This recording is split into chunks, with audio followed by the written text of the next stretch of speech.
This series is going to focus on marital problems and issues that surround divorce, as well as questions regarding not only getting the divorce, questions regarding remarriage, because most of the people who get a divorce at some time later on remarry, and a lot of times we have a lot of questions about that. So I need to address that, and more importantly, address that from a biblical perspective. Before I start this lesson, I'd like to share some statistics with you. That's always a good place to start. Divorce rate in America, about 50% based on current projections, and that's including all categories. According to researcher Jennifer Baker of the Forrest Institute of Professional Psychology, the divorce rate is as follows. For first marriages, 41%. For second marriages, 60%. For third marriages, 73%. Isn't that amazing? We always think, well, I blew it the first time, but I'm really going to, I don't need anybody to tell me. I know about marriage. I've been divorced. I've failed at marriage, so I know it all now. I'm going to get married. So people, they don't learn, they don't learn about the things that may have caused the divorce in the first place in their first marriage, and a lot of times they bring that same baggage into the second marriage, and they fail at it, of course. According to sociologists, childless couples have a 66% divorce rate. Childless, for whatever reason. I mean, they choose not to have children, they never had children, they can't have children. That factor in their relationship causes a lot of stress and divorce. The most disturbing statistic that I found, however, was the one that puts conservative Christian groups with the highest divorce rate among religious groups, even higher than the divorce rate among atheists. Conservative Christian groups, higher divorce rate than among atheists. That's according to the Barna Group, Evangelical Christian Research and Survey Organization. The Barna Group is not some wacko online conspiracy group. This is a very mainstream, well-regarded research organization. So after 37 years of ministry, I'm sad to report that my experience in dealing with couples bears out the truth about these statistics. The idea that 50% divorce rate, evangelical or conservative Christians have a higher divorce rate than atheists. I have to sadly acknowledge that I've seen this happen. I've worked in small congregations in mission points. I've worked for very large congregations in the middle of the Bible Belt. I've gone to preach in other countries with a different culture altogether, but the same thing comes back all the time. All the time. Unfortunately, if I look back over my own ministry, I can see that I have unsuccessfully counseled many more couples who have decided to go ahead and divorce than those who have chosen to remain married despite their problems. So if I was getting paid, based on how many couples stayed together that I counseled, I wouldn't be making a lot of money, because I don't take that on as a personal failure. It's just an observation. So if you look at the various websites that provide information on the causes for such an increase in the divorce rate, they'll say things like, well, it's the rise of the number of women in the workforce. They'll say that puts pressure on marriage. Or the demands of two careers, two people who take their careers very seriously, who are married to each other, and at the same time trying to raise children, and that puts pressure. Another cause, they say, the facility of low-cost divorce itself. I mean, you're driving around and what do you see? You see like a little stake in the ground with a handwritten paper, divorce, $49. When I was growing up, if someone was getting a divorce, it always cost thousands of dollars. It was a big, it was a big deal. It was shocking to everyone. It was much more difficult today. $49, you're in, you're out, sign the paper, see ya. One writer, in noting that the highest rates of divorce occurred in the Bible Belt, states like Oklahoma, right? We've got churches, not just churches of Christ, but look at the corner here. We've got churches everywhere. Every block there's a church. And yet, with all of this Christianity being represented in this state, we have the highest rate of divorce. So one writer, in noting this, concluded that the Christian religion was somehow to blame for the many broken marriages in America. I don't believe that, but you could kind of come to that conclusion if you just look at the stats. My own theory is that people who divorce usually break the very same time-tested rules established by God for a happy and successful marriage. This is why this first lesson is entitled, 7 Steps to a Successful Divorce. I say that, of course, tongue-in-cheek, although some people have taken me seriously on this. They've seen the first lesson title and thought this was a serious class about how to destroy a marriage. But I call it 7 Steps to a Successful Divorce because it seems that people who end up divorcing purposefully do all the things that will guarantee marriage failure while refusing the things that lead to success. So if you want a successful divorce, here are the can't miss steps that you need to take. 7 steps to a successful divorce. Step number 1, do not leave. Do not leave. In Genesis 2:24a, the Bible explains the natural progression that takes place when two people are joined in marriage as one new family unit. The Bible says, for this reason a man shall leave his father and his mother. Now it says, for this cause a man shall leave his father and his mother. The cause is to leave, the cause rather to leave father and mother is not because I've got a job, or we're old enough to make our own decisions, or mom and I disagree about things. I mean, there's a natural bond between parents and children that remains even when they become adults, of course. However, when a son or a daughter marries, there is a leaving. The Hebrew word here means to loosen or to forsake. There is a leaving of the parental bond in order to form a new bond or union with our spouse. Now, a successful divorce down line requires that you not leave your parents, but somehow graft them into your new union. Sometimes it's the child that does this, it's the young person that does this, by not taking on the role of husband or wife, but simply treating the marriage like an extension of the parental family. Many times it's the parents who, with good intentions, interfere in their child's marriage by not allowing them or allowing their child's spouse to form a completely independent unit. There's a role for parents to play, but it is a supportive role, a one of example, one of encouragement. But too many young people get married and they assume that their mothers will raise their children and their fathers will provide leadership and support because they're too immature to take on their own responsibilities for married life. Well, if that's the case, don't get married.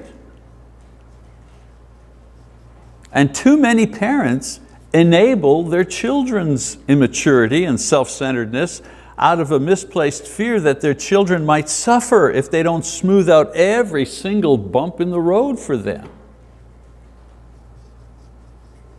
Remember I said 41% of first marriages fail? And one of the common denominators in these broken unions is the unwillingness of young people to leave and work out their married lives on their own. Lise and I, we have a thing that we do. It's a very small thing. All of our children are married. 3 of them live close by, as you know. And one of the things that we do is we always call ahead if we're going to drop in. Even if it's just what we call a drive-by hug, we're not staying for coffee, we're not having a drink or anything like that. We're just coming by to squeeze the kids and say hi and how's your week, and then we're gone. Even for that, we call ahead.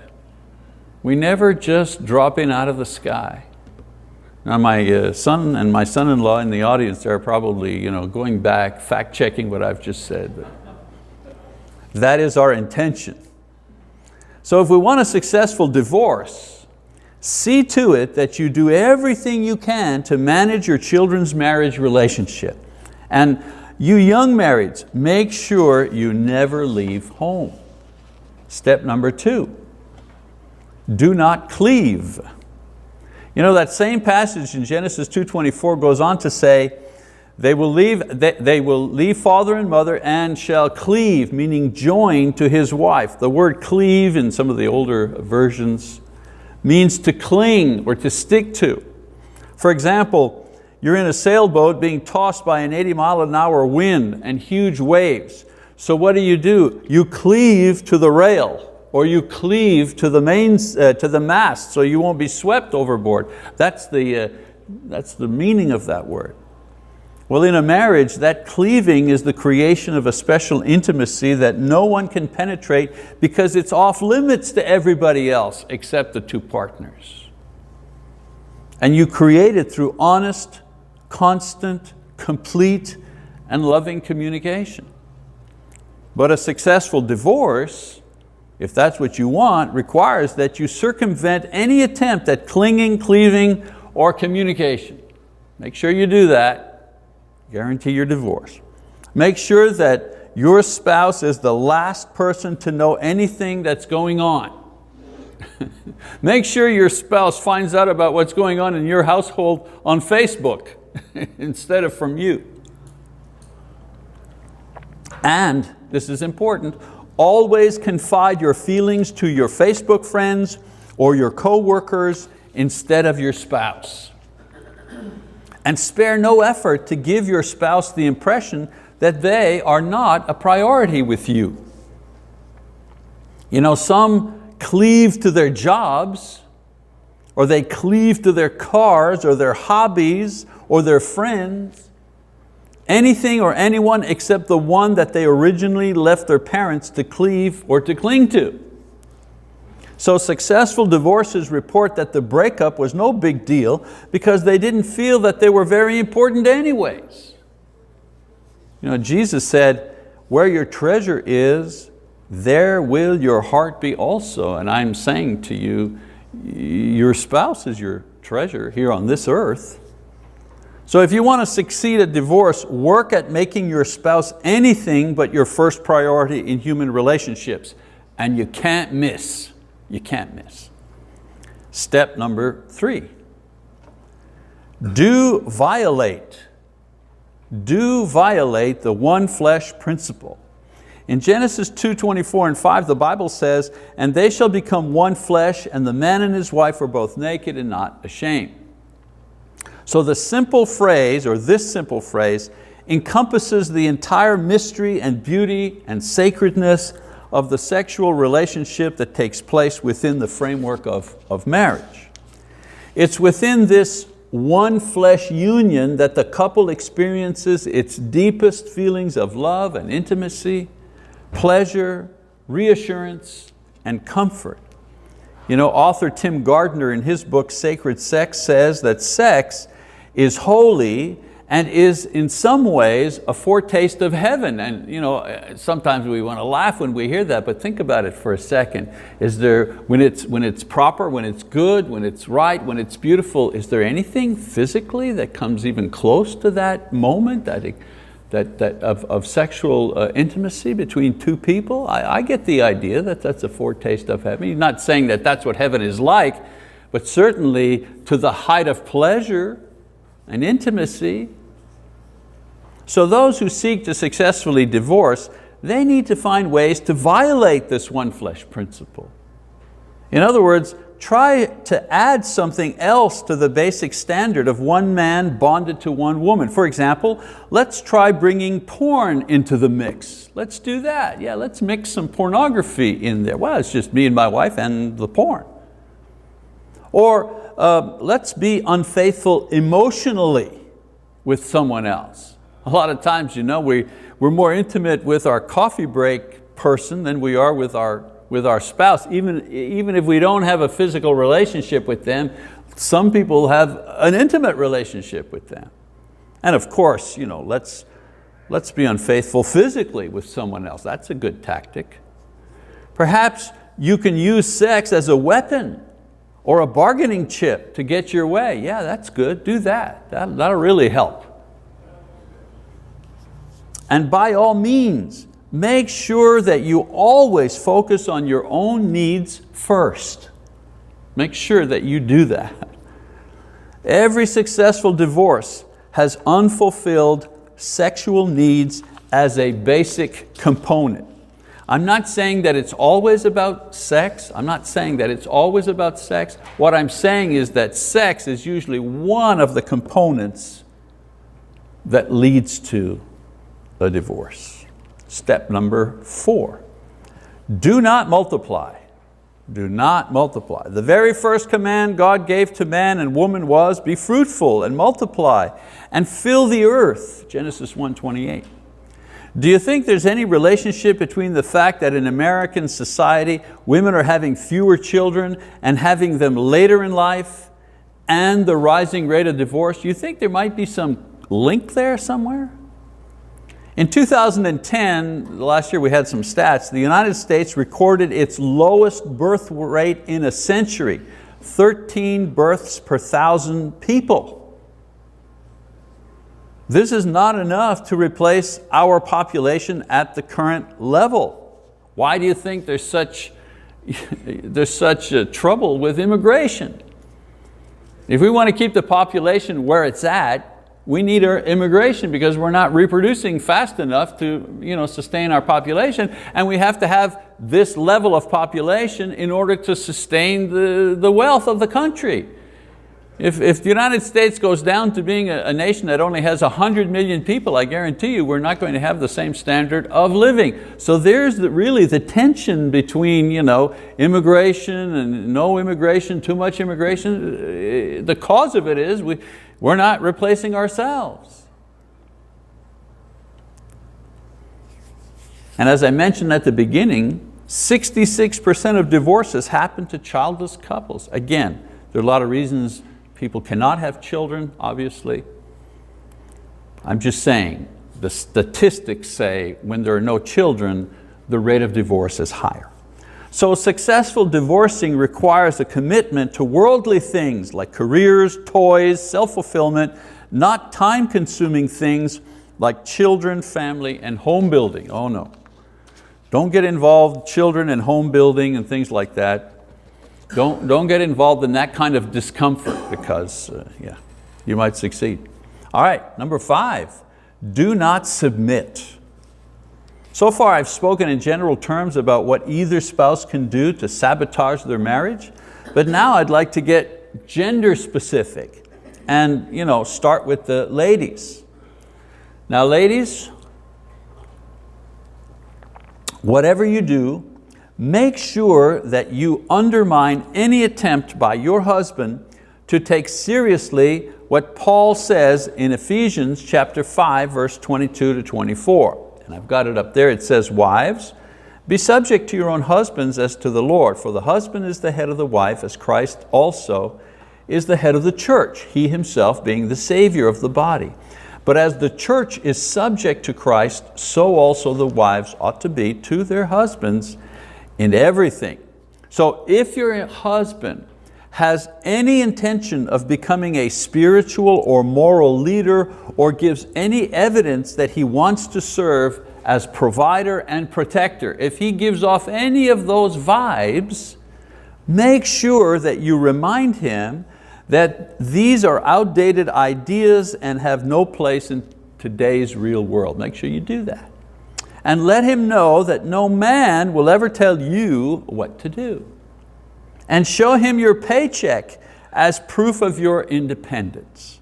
And never let anyone see or even think that you count on him to lead you as well as your family. And if perchance he has a lot of issues and weaknesses and he's not a natural leader, then do not encourage or facilitate his leadership. Rather, see to it that you step into the void and take charge yourself. Do not let an opportunity go by to remind him that he's not the leader and you're not in submission to him. If you follow those rules, guarantee you, divorce is on the way. And here's the tipping point. Always broadcast these things to your family and friends so they are aware that you're not a woman in submission. Follow these patterns of behavior and you will guarantee your unhappiness and eventual divorce. Step number 6, do not love. Isn't it interesting that in the New Testament, the only time God commands love within a marriage, it's to the men he's talking to, not to the women. Ephesians 5. So husbands ought also to love their own wives as their own bodies. He who loves his own wife loves himself. For no one ever hated his own flesh, but nourishes and cherishes it, just as Christ also does the church. Now, I don't know why only men are encouraged to love their wives as they love their own bodies. Maybe it's because God knew that sinful men's tendencies would be to love themselves first. It seems that a woman's nature draws her to sacrificial love as she bears and raises children. Men, on the other hand, have no such natural tendency. They have to learn it. So the successful divorced male has to constantly give in to his natural inclination to use and to consume, because that's what he's about. So he must remain focused on himself and what makes him feel good and what makes him feel, affirmed. He needs to concentrate on what will satisfy and protect his fragile ego. Make sure you do that. And he is required to invest in those things that will support his interior image of himself as a real man in a man's world. So to successfully divorce, he must avoid spiritual leadership by example. He must avoid claiming his rightful position in the family given to him by God. He must avoid making any sacrifice of time, money, or effort that will only benefit his wife and children and not himself. Don't do that. Whatever you do, do not sacrifice yourself for your wife or children. They might begin to think that you love them more than you love yourself. Of course, not sharing his thoughts and feelings, or getting angry when his sexual needs are not met, and assuming that he is never at fault and never needs forgiveness, these are just bonus points. Just bonus points that speed the divorce process along. Married life, among other things, has been designed to teach men how to love. Refusing to learn this lesson, this is the fastest road to divorce. And then number 7, don't seek. Don't seek help.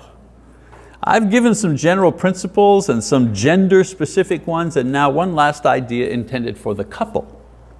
To make sure that there's no chance that your marriage revives and spoils your divorce, whatever you do, do not get any meaningful help.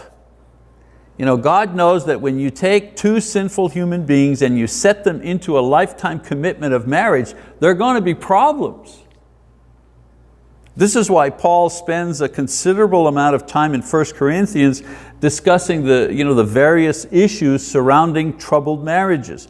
He even counsels some on what to do when things really get bad. So let's read that. 1 Corinthians 7, he says, "Now concerning the things about which you wrote, it is good for a man not to touch a woman, but because of immoralities, each man is to have his own wife, and each woman is to have her own husband. The husband must fulfill his duty to his wife, and likewise also the wife to her husband. The wife does not have authority over her own body, but the husband does. And likewise also the husband does not have authority over his own body, but the wife does. Stop depriving one another, except by agreement for a time, so that you may devote yourselves to prayer, and come together again so that Satan will not tempt you because of your lack of self-control. So obviously there were troubled marriages in the church at Corinth. And so the brethren sought help from the apostle about these matters. But if you want to successfully divorce, why reach out for help? You might wreck your divorce.